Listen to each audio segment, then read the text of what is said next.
ប្រទេសវៀតណាមចាប់ផ្ដើមកិច្ចចរចាពាណិជ្ជកម្មជុំទី2ជាមួយសហរដ្ឋអាមេរិកហើយ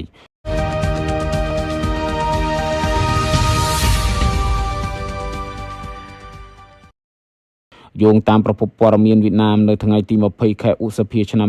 2025នេះប្រទេសវៀតណាមចាប់ផ្ដើមកិច្ចចរចាពាណិជ្ជកម្មជុំទី2ជាមួយប្រទេសសហរដ្ឋអាមេរិកនៅទីក្រុងវ៉ាស៊ីនតោនហើយបន្ទាប់ពីប្រទេសសហរដ្ឋអាមេរិកបានដំឡើងអត្រាពន្ធ 46% ដែលត្រូវបានគំរាមកំហែងដល់ការនាំចេញរបស់ខ្លួនក្រសួងពាណិជ្ជកម្មវៀតណាមបានចេញសេចក្តីថ្លែងការណ៍មួយថាជុំទី2នៃកិច្ចចរចាផ្លូវការសម្រាប់កិច្ចព្រមព្រៀងពាណិជ្ជកម្មទ្វេភាគីចាប់ផ្ដើមនៅថ្ងៃច័ន្ទនេះហើយនឹងដំណើរការរហូតដល់ថ្ងៃទី22ខែឧសភាក្រសួងបាននិយាយថាប្រទេសទាំងពីរមានការពិភាក្សាលើវិធីសាស្ត្ររួមក្នុងការដោះស្រាយបញ្ហាជាមូលដ្ឋាននៃការព្រួយបារម្ភទៅវិញទៅមកនិងការពន្យាដំណើរការចរចាដែលការចរចាលើកទី1នោះបានចាប់ផ្ដើមកាលពីដើមខែនេះហើយពេលនេះផងដែរវៀតណាមនិងអាមេរិកកំពុងនិយាយអំពីគោលនយោបាយបច្ចុប្បន្នជាមូលដ្ឋានសម្រាប់ដំណើរការទៅជំហានបន្ទាប់រដ្ឋមន្ត្រីក្រសួងពាណិជ្ជកម្មលោកខៀនហុងឌៀនកំពុងដឹកនាំគណៈប្រតិភូដែលរួមមានតំណាងមកពីវិស័យដូចជាសំណង់កសិកម្មនិងបច្ចេកវិទ្យាព្រមទាំងមន្ត្រីមកពីធនាគារកណ្ដាលនិងក្រសួងហិរញ្ញវត្ថុផងដែរលោកឌៀនក៏បានជួបជាមួយសមាជិកភាគីសហរដ្ឋអាមេរិកលោក Jameson Gear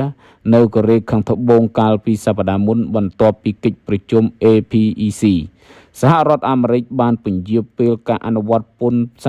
46% លើវៀតណាមរហូតដល់ខែកក្កដាដោយជំនួសវាដោយអត្រាពន្ធ 10% ប្រសិនបើអនុវត្តពន្ធអាចរំខានដល់ដំណើរការរបស់វៀតណាមដោយសារការពឹងផ្អែកខ្លាំងលើការនាំចេញទៅកាន់សហរដ្ឋអាមេរិកដែលជាទីផ្សារធំបំផុតរបស់ខ្លួនវៀតណាមដែលជាមូលដ្ឋានផលិតកម្មក្នុងតំបន់ដ៏សំខាន់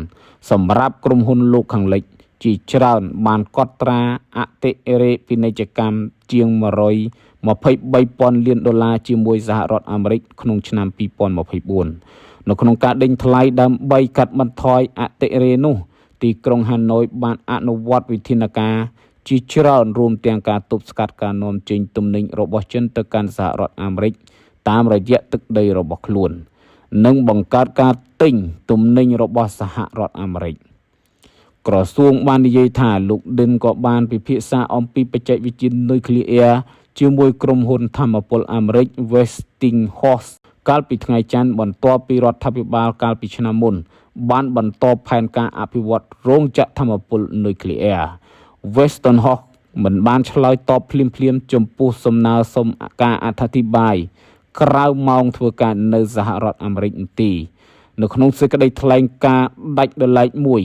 ក្រសួងហិរញ្ញវត្ថុនិយាយថាក្រុមហ៊ុនថាមពលពេត្រូវៀតណាមគ្រោងនឹងទិញប្រេងឆៅបន្ថែមទៀតពីក្រុមហ៊ុន